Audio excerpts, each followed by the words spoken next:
ಸಾವಿರಾರು ಜನ ಸೇರಿದ್ದಾರೆ. ಫಲಿತಾಂಶ ಏನಾಯ್ತು?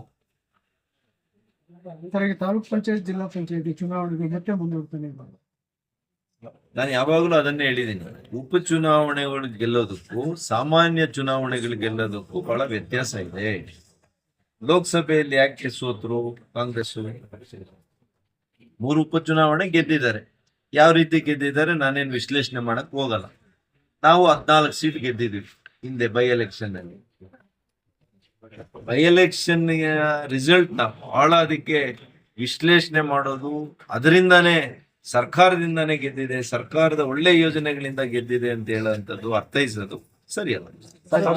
ತಾವ್ ಹೇಳಿದ್ರಿ ಕಾಂಗ್ರೆಸ್ ನಲ್ಲಿ ಭಿನ್ನಾಭಿಪ್ರಾಯಗಳಿದ್ರು ಒಂದು ವೇದಿಕೆಗಳಲ್ಲಿ ಸಂಘಟಿತವಾಗಿ ಹೋರಾಟ ಮಾಡ್ತಾರೆ, ಬಿಜೆಪಿ ಆಗ್ತಿಲ್ಲ. ಅಟ್ಲೀಸ್ಟ್ ಟು ದಟ್ ಎಕ್ಸ್ಟೆಂಟ್ ಎಷ್ಟೇ ಭಿನ್ನಾಭಿಪ್ರಾಯ ಇದ್ರು ಮೊನ್ನೆ ಸಿದ್ದರಾಮಯ್ಯನವರು, ಮೊನ್ನೆ ಡಿ.ಕೆ. ಶಿವಕುಮಾರ್ ಅವರು they are putting up A United front.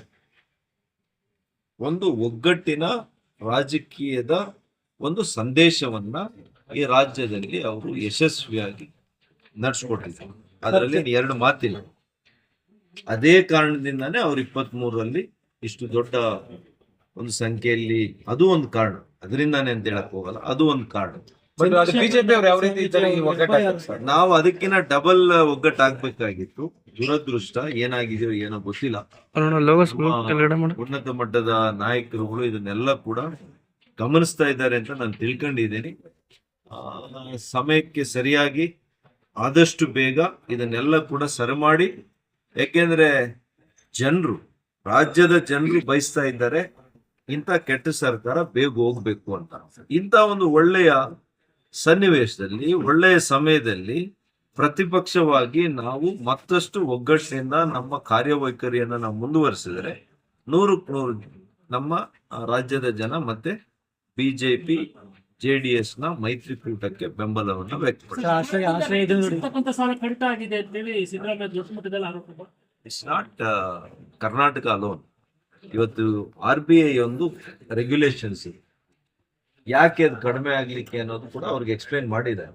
ನಾನು ಕೂಡ ಈ ನಿಟ್ಟಿನಲ್ಲಿ ನಬಾರ್ಡ್ ಅಧ್ಯಕ್ಷರನ್ನೇ ನಾನು ಭೇಟಿ ಮಾಡಿದ್ದೇನೆ.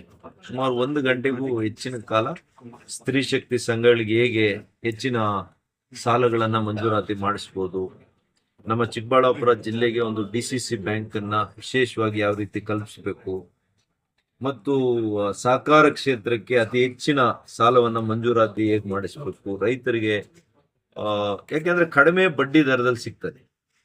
ಮತ್ತು ರಾಜ್ಯ ಸರ್ಕಾರದ ಪರ ಕೂಡ ಮಾತಾಡಿದ್ದೀನಿ. ಯಾಕೆಂದ್ರೆ ಸ್ಟೇಟ್ ರೂರಲ್ ಇನ್ಫ್ರಾಸ್ಟ್ರಕ್ಚರ್ ಫಂಡ್ ಅಂತ ಒಂದಿರುತ್ತೆ. ಆ ಫಂಡ್ ಅನ್ನು ಕೂಡ ಹೆಚ್ಚಿಗೆ 2,000 ಕೋಟಿ ಅಷ್ಟಾದ್ರೂ ನೀವು ಕೊಡ್ಬೇಕು ಅಂತ ಕೊಟ್ಟಿದ್ವಿ. ನಾನು ಕೆಲಸ ಮಾಡ್ತಾ ಇದ್ದೀನಿ, ಕರ್ನಾಟಕದ MP ಆಗಿ ಅಲ್ಲಿ ಕೆಲಸ ಮಾಡ್ತಾ ಇದ್ದೀನಿ. ನಾನು ನೆನ್ನೆ ಸಿಕ್ಕಿದ್ರು ಮುಖ್ಯಮಂತ್ರಿಗಳು ಲೋಕಸಭೆ ಮುಂದೆ. ನಾನು ಹೇಳಿದೆ, ನಾನು ಕೂಡ ಮಾತಾಡಿದ್ದೀನಿ ಸರ್ ಇದ್ರ ಬಗ್ಗೆ. ಪ್ರಧಾನಮಂತ್ರಿಗಳನ್ನ ಭೇಟಿ ಮಾಡಿ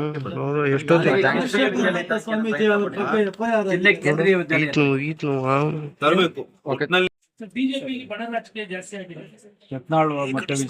ಏನಾಗ್ತದೆ, ಈ ರಾಜಕಾರಣದಲ್ಲಿ ಅಧಿಕಾರದಲ್ಲಿದ್ದಾಗ ಒಂಥರ ಬಣ್ಣ, ಕಾಂಗ್ರೆಸ್ ಅಲ್ಲಿ ಇಲ್ವಾ? ಇವತ್ತು ಸರ್ಕಾರದಲ್ಲಿ ಬಣ್ಣಗಳಿಲ್ವಾ? ಎಷ್ಟು ಬಣ್ಣಗಳು?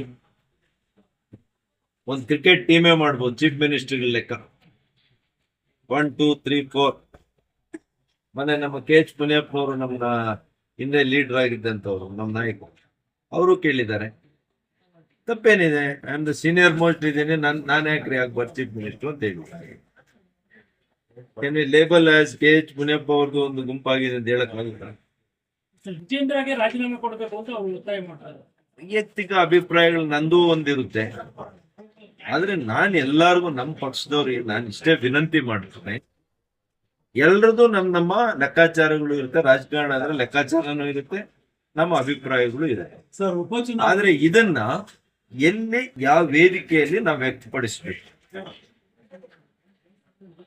ನನ್ನ ಪ್ರಕಾರ ಈಗ ಬಣ ಅಂತ ಈ ರೀತಿಯಲ್ಲಿ ಓಡಾಡಿದ್ರೆ ಏನಾಗುತ್ತೆ, ನಿಮ್ ಕೇಸ್ ವೀಕ್ ಆಗುತ್ತೆ. ನಿಮ್ಮ ಕೇಸು ಸ್ಟ್ರಾಂಗ್ ಆಗ್ಬೇಕು ಅಂದ್ರೆ ಎಲ್ಲಿ ಹೇಳ್ಬೇಕು ಅಲ್ಲಿ ಹೇಳ್ಬೇಕು. ಇದನ್ನೆಲ್ಲ ಸರ್ ಮಾಡ್ಕೊಂಡು ಹೆಂಗ್ ಹೋಗ್ಬೇಕು, ಯಾರು ಅಧಿಕಾರದಲ್ಲಿ ಇರ್ತಾರೆ ಅವ್ರು ಹೋಗ್ಬೇಕು ಮುಂದಕ್ಕೆ. ಅಧಿಕಾರದಲ್ಲಿರೋರು ಎಲ್ಲರನ್ನೂ ಕೂಡ ಸಮಾಲೋಚಿಸ್ಕೊಂಡು ಎಲ್ಲರನ್ನೂ ಕೂಡ ವಿಶ್ವಾಸಕ್ಕೆ ತಗೊಂಡು ಅವ್ರ ಕೈಯೆಲ್ಲ ಕೆಲಸ ಮತ್ತಷ್ಟು ಸುಲಭ ಆಗ್ತದೆ, ಸುಗಮ ಆಗ್ತದೆ. ಇದು ರಾಜಕಾರಣದ ಸಾಮಾನ್ಯ ಜ್ಞಾನ ಇದೆ. ಸರ್ ಈಗ ಕಲಾಪ ಮುಂದೂಡ್ತಾ ಇದ್ದಾರೆ ಲೋಕಸಭೆ ಇದು ನಡೆಯುತ್ತಾ ಇದೆ ಸರಿ ಇದೆಯಾ? ಇದು ತಪ್ಪಲ್ವಾ? 100 ಕೋಟಿಗೂ ಹೆಚ್ಚು ಜನ ನಮ್ಮನ್ನು ಆಯ್ಕೆ ಮಾಡಿ ಪಾರ್ಲಿಮೆಂಟ್ ಕಳಿಸಿ ಅವ್ರ ಕಷ್ಟ ಸುಖಗಳ ಬಗ್ಗೆ ನೀವು ಚರ್ಚೆ ಮಾಡಿ ಅಂತ ಕಳಿಸಿದ್ದಾರೆ.